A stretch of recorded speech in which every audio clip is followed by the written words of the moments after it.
ఇప్పుడు చెప్పిన అర్థమైంది కదా, ఇంకేమైనా డౌట్స్ ఉన్నాయా? ఉన్నాయి మేడం. చెప్పండి.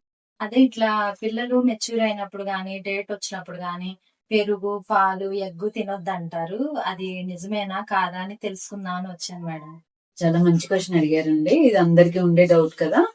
అంటే జనరల్ గా పీరియడ్స్ టైంలో పాలు, పెరుగు, ఎగ్ తినొద్దని చెప్తూ ఉంటారు కదా. ఇదైతే కంప్లీట్ గా అపోహనే. ఇంత పూర్వ రోజుల్లో ఏంటంటే జనరల్ గా అందరు జాయింట్ ఫ్యామిలీస్ ఉండేవాళ్ళు, వర్క్ ఎక్కువగా ఉండేది. పీరియడ్స్ టైంలో ఏంటంటే వాళ్ళని సపరేట్ గా రూమ్ లో పెట్టేసి వాళ్ళకి రెస్ట్ ఇచ్చేవాళ్ళు అనమాట. సో వాళ్ళకి ఎటువంటి యాక్టివిటీ, ఫిజికల్ యాక్టివిటీ ఉండేది కాదు ఆ 5 days అయితే.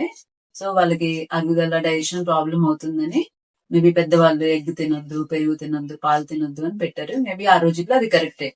కానీ ఈ రోజుల్లో ఏంటంటే అంటే పీరియడ్స్ ఉన్నా కూడా అంటే ఏ వయసు వారైనా, అమ్మాయిలు కానీ పెద్దవాళ్ళు కానీ ఎవరైనా, వాళ్ళకి ఫిజికల్ యాక్టివిటీ ఎటువంటి రిస్ట్రిక్షన్ లేదు. మన పనులు మనమే చేసుకోవాలి, హెల్ప్ చేయడానికి ఎవరు ఉండరు. సో మనం అన్ని డైలీ రొటీన్ యాక్టివిటీస్ చేస్తున్నాం కాబట్టి డైజెషన్ ప్రాబ్లం అయితే ఉండదు. సో మనమైతే హ్యాపీగా కర్డ్ గానీ, మిల్క్ గానీ, ఎగ్ గానీ తీసుకోవచ్చు. ఇవి తీసుకోవడం వల్ల ఉపయోగాలు ఏంటి అంటే, కర్డ్ లో కాల్షియం, మెగ్నీషియం, ప్రోబయోటిక్స్ మంచిగా ఉండటం వల్ల ఇది మన మూడ్ ని మంచిగా ఎలివేట్ చేస్తుంది, ఇరిటేషన్ తగ్గిస్తుంది. కాల్షియం ఉండడం వల్ల అది యూట్రైన్ మజిల్స్ ని సూతం చేసి క్రాంప్స్ కూడా తగ్గిస్తుంది. ప్రోబయోటిక్స్ ఉండడం వల్ల ఇది మోడ్ అంటే డైజెషన్ బాగా ఇంప్రూవ్ చేస్తుంది, బ్లోటింగ్ ని కూడా తగ్గిస్తుంది.